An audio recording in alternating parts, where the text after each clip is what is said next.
Hi, and thank you for clicking on this video. My name is Furk, aka Phil, and today I want to discuss a little bit a question which popped up in my head recently, since I'm a big fan of retro design cameras, but also like to shoot film. And the question would be if DSLR cameras like this Canon 5D Classic or even this Nikon D700 are these cameras the upcoming retro cameras. Before I dive into this topic, and the thoughts I have might be heated since a lot of you who might watch this video have shot DSLRs for a long time. I also assume a lot of you have learned photography on DSLRs, also used them in professional cases. But for me, since I'm just a hobbyist, I like to dig in through all these old cameras, having fun using them, enjoy the image quality and colors. And yeah, let me share you my thoughts about this topic. First of all, as already mentioned, I do love all these old film cameras. I started my film photography a few years ago when I dig up this Canon AE1 from my father. He bought this camera with his own money in the 80s. And when I shot this camera, I got hooked and dived into the world of film photography, where I also ended up with Leica M cameras back then. This is an Leica M3. And the comparison I have in mind regarding film cameras and DSLR cameras is a little bit the same like in Germany. We compare old cars. By researching for this video, I realized that these terms is something the Germans have invented or came up, because I don't find any words in the English language, although they sound English. And the terms are young timers and old timers. In Germany, old cars which are beyond 30 years old are classified as old timers. And these cars, or the owner of these cars, do have some certain privileges. For example, they don't have to pay car taxes on these cars. And if a car is between 20 and 30 years old, it's classified as young timer. So it's about to be an old timer, but it's called a young timer or classified as one. These kind of cars or car owners don't get any kind of privileges, but as car enthusiasts, these terms exists. So you have young timer and old timer, and somehow lately I put these terms also on the camera world. So in my perspective, all these old film cameras, they are older than 30 years old. This M3 is from the 50s, 60s. As I already mentioned, this Canon AE1 from my father is from the 80s. And I think this FM2 was also produced in the 80s. So all these cameras are definitely older than 30 years old. And somehow they made a comeback in the photography world thanks to film, the special look, or people has appreciated the film look again. Now you have all kinds of social media content covering film photography. If you look at DSLRs, on the other hand, I believe that the first DSLR, the technically called DSLR, was invented in 1987 by Kodak. So technically it's quite old already, that technology. But the DSLRs which were produced and used in the end 80s and 90s, they were used in very special cases. And for the mass market, I think around the 2000s, all the known camera brands like Canon, Nikon, Fujifilm, and so on, they produced their consumer DSLRs. And if you look at the time frame again, all these DSLRs do fall in that time frame of 20 or 30 years old, depending on when that camera was produced and released.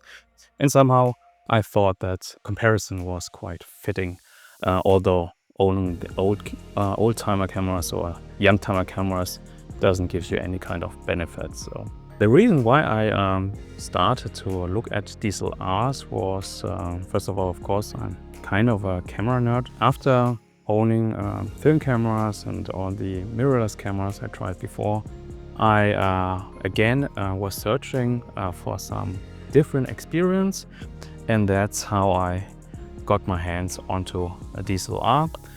The first one I got was the 5D Mark I, the classic. And the first thing, when you never shot in DSLR compared to a mirrorless camera, is definitely the OVF. So you only have an optical viewfinder, no EVF or anything which previews your image.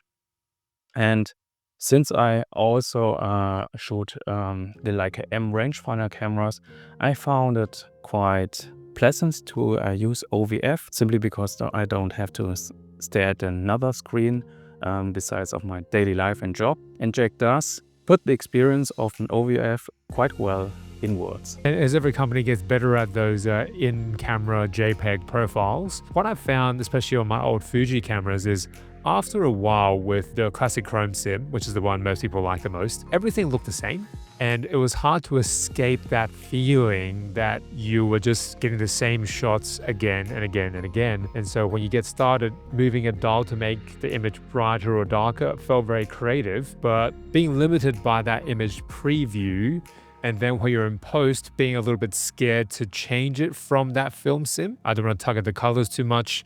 I think that actually in the long term is quite limiting, which is why going back to the DSLRs with non-bound imagination of the optical viewfinder, it literally could be anything that you want it to be at the time of clicking the shutter button, and you have to figure out how to work with it in post, removes that kind of, I have to stick to this color profile, I've got to stick with this kind of image preview. I found it very freeing, not to mention there's no lag. You get to shoot at night without any weird contrasts exposing up and down through the EVF, and you're not staring at a screen. Besides of the optical viewfinder experience, DSLRs also provide, you can say, a different tactile experience while shooting photos. First of all, is definitely the build quality and the ergonomics. I have bitched around about the ergonomics of my Nikon Zf in a lot of videos, like others have also done, simply because if you want to have a better grip, you have to get an extra accessory, but it just improves the ergonomics and doesn't make it best experience. But all the DSLRs were built, especially in the Pro lines, were built for professionals, and you immediately feel that if you take one into your hands. It's how it amazed me when I used the first Canon DSLRs, for example, because the grip is so good in my opinion, and I wonder why Sony cameras, for example, took so long to get the ergonomics right. I had the Sony A7 IV, for example, and that is a great camera, but regarding ergonomics, this old brick is much, much better. And also the same goes for all the Nikon DSLRs. Here's the D700. This is the biggest camera I ever owned, to be honest. It's built like a tank. It's quite big because of the DSLR technology, but the ergonomics is just there if you hold the camera. This is also goes for the D200, also a professional camera, and every of these cameras feels better than the Nikon Zf and also the Sony cameras I had before. So just holding these cameras is already a different experience. The second part is, of course, again, the shooting experience itself. Because they are DSLRs, of course, they have a mirror, and therefore the mirror moves, of course, every time when you press the shutter. And somehow, it sounds stupid, but have something that mechanical moves and makes these kind of sounds is just refreshing, in my opinion. But if you have shot a long time with mirrorless and picking something this old again, just hearing and feeling the mechanics working in this body when you press the shutter It's something I personally somehow appreciate. That also contributes to a different shooting experience, which I really enjoy. If you're interested to dive into the world of DSLRs, I think right now the timing is still cheap to get an DSLR and try it out, see if you have fun with that or not. You can find a lot of cheap ones right now on the market. Just get one from the older professional lineup and have fun with it. If not, you can still sell it and lose almost no money, in my opinion. Time will tell if the DSLRs will be the next retro camera hype, you could say. As I mentioned, the prices are for now still quite affordable. I have got my Canon 5D Mark I, the classic one, for about 100 bucks. The Canon 5D Mark II, about 200 bucks. This one I was quite lucky, the Nikon D200 with the CCD sensor I was able to get for 60 bucks. But I think they are going around eBay between 100 and 150. And my Nikon D700 I got for, I think, about 250 bucks. So in terms of the camera world, these are quite affordable cameras right now. Time will tell if the slogan I have for this video, if DSLRs are the new retro design cameras, is correct. If prices go up in the future, like you could say the first hype got through these film cameras, then the second retro hype of camera world was the digicams, which the last few years got high demand. And perhaps we will see such kind of movements also for these DSLRs. And there's a reason why these DSLRs might get this kind of attention, because most of the bodies I just showed you, they were designed for professional work back then. And the image quality they provided, you could say they do have kind of a special look. I'm not an expert on this, but I watched Martin's channel. You can check him out. He talks a lot about these old DSLRs, and I binge-watched a lot of videos from him. And I do agree that somehow these older sensors do provide a different look. A look which the newest cameras don't provide, because most camera manufacturers are striving towards objective perfection and therefore loses some kinds of characters, you could say. And these old cameras do provide that, especially because of their older sensors, also because of the lower megapixel count. I, for example, shoot a lot lately with the D200. It's only 10 megapixel. This one is also a crop sensor, an APC sensor with a crop factor of 1.5. And that camera only have 10 megapixels. And I realized when I push the files a little bit or zoom in a little bit regarding grain, I find that the grain structures more pleasant compared to modern sensors. It's just a subjective thing, but that's how these old DSLRs have their own attractiveness, you could say. Especially these old professional bodies, they did have a great reputation back then, and they still do have a great reputation until today. And I'm sure that a lot of you who might comment below did shoot one of these cameras or also still own them and only have good things to tell about these old legends. And also regarding the lens choices, the market is of course flooded with DSLR glass. It's amazing how many pro photographers, so many of them are still using DSLRs. So many of them still have not moved to mirrorless. But the biggest reason is lenses. DSLR shooters have just amassed decades worth of lenses, and it is a complete and finished system. You have all the lenses you'll ever need if you shoot DSLR. Although I'm currently in a kind of a honeymoon phase, you could say, with DSLRs. I used my D200 now for 3 or 4 months now. These DSLRs still have their downsides, of course. The first thing, obviously, is the size. If you take this, one of the biggest one, the D700, compared to a modern mirrorless camera, of course, you instantly realize the heavy weight and the size. I think the lightest DSLR I have here in the bunch, it weighs around 800 grams. And still it's, of course, much bigger than with a modern mirrorless camera. If you throw in all the APC cameras, of course, these are much heavier and bigger, of course. But you have, with the bigger size, also the better ergonomics, so plus minus.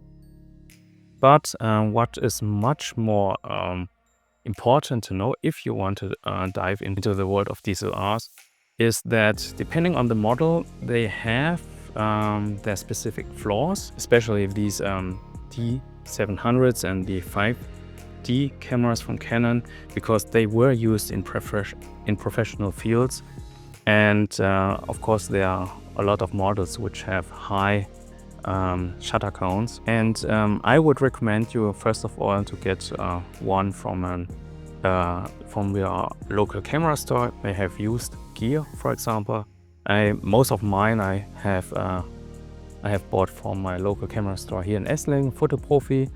Thanks guys, again, not sponsored, but I buy a lot of old gear from them. And that just gives you a little bit of peace of mind regarding warranty. In case something goes wrong, you can still check with them if you can get that repaired or something like that. Of course, you can strike a lot of good deals also on marketplaces, but it depends on the model, as I said. And you should be aware of the flaws of the models, because I think here the Canon 5D Classic, the Mark I, the first charges of this camera, if you Google it, you will find the impacted serial numbers, that somehow because of default, at some certain point the mirror would just fall out, and there was some parts which was malfunction, I think, and Canon did replace it on warranty back then. But if you don't want to think about that, just do your research and search for one which is not impacted regarding the serial number. Another example would be this D700 from Nikon again. Because this camera was heavily used back then, people has complained, or first of all discovered and then complained, that these rubber pieces Nikon has put on, they would fall off after some time. So you can see mine here is also peeling off a little bit. If you look online, there are models which have more peeling damage than others. I can still just glue it back, but just for demonstration, yeah, this has been a common issue on this specific model. I think this thumb rest has also that. You can see it, glue is going up. So these are just again minor flaws regarding this specific model, but yeah, do your research.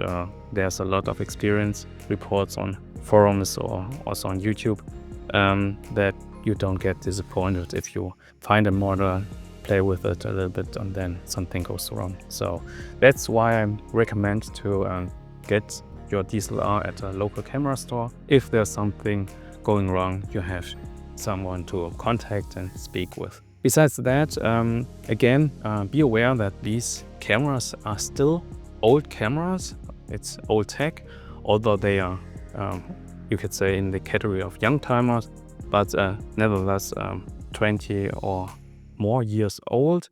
And therefore, electronics can break. Also, accessories might not be able to get, although I have to say, for all the DSLRs which are known to me and I also own, something like batteries or SD cards, or more precisely compact flash cards, are still available, for example, on Amazon, so you can buy. But at some point in the future, I guess the supply will be off, and we will not be able to buy compact flash cards, for example, again.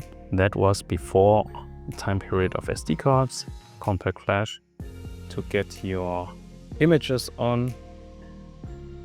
And with that, also the handling is a little bit clunky, of course. You have to buy yourself a card reader which can read compact flash. Here again, fortunately, they are still available right now, but it also can happen that in 5 or 10 years, you won't be able to get these kinds of accessories again. When I started shooting with my Nikon DF, I was shocked at how good the battery life was. We said DSLRs are cheap, but this is probably the least value for money DSLR on the market right now. This battery is the one that shipped with the camera. 10-year-old battery.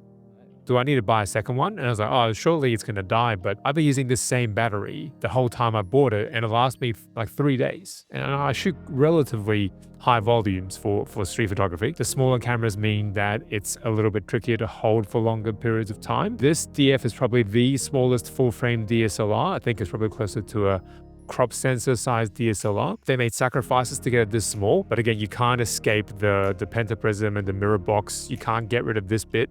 So it is still quite a bit bigger than the ZF and the other mirrorless cameras. And that's the appeal of mirrorless. You think, oh, I'm not sure if I'll be that into it. It's nice to have one. I don't have to worry about lugging it around. We're way past that point. We're going to have a camera with it. Yeah. So if you're going to carry one camera, no matter how small it is, it's still a camera, right? It's still something you've got to worry about. So you might as well make it something that's comfortable to hold for longer periods of time. I think I ranted a lot again about camera tech and cameras in general, but I just wanted to do this quick video about talking my thoughts out, which I had after using film cameras for a while, after shooting mirrorless, and now I somehow also jumped into the DSLR train. As I mentioned in the beginning, I know that these cameras are probably too young still, that there's a lot of people who can share about their experience when they were shooting on these cameras exclusively, or also learned photography on these. And they know the ins and outs, pros and cons of these cameras. And I'm curious about your experience. What's the con on these DSLRs which have moved you into mirrorless? That would be quite interesting to hear from you. I also know that a lot of professionals, also in sports photography, for example, still use DSLRs nowadays. And a lot of people don't see the benefit of you moving towards mirrorless. That would be also interesting to hear from you. But overall, I just, as I said, I'm a hobbyist, and I just like to play around with cameras and use them to document my life and also my family, and that's where I'm basically coming from. I will close my rant for now. As I said, more videos about this topic will come, and I'm glad that I was able to nerd out about this topic with my buddy Jack. Check out his channel at Bokeh Therapy. And if you want to hear my thoughts about the retro design cameras for 2025, just click on this one.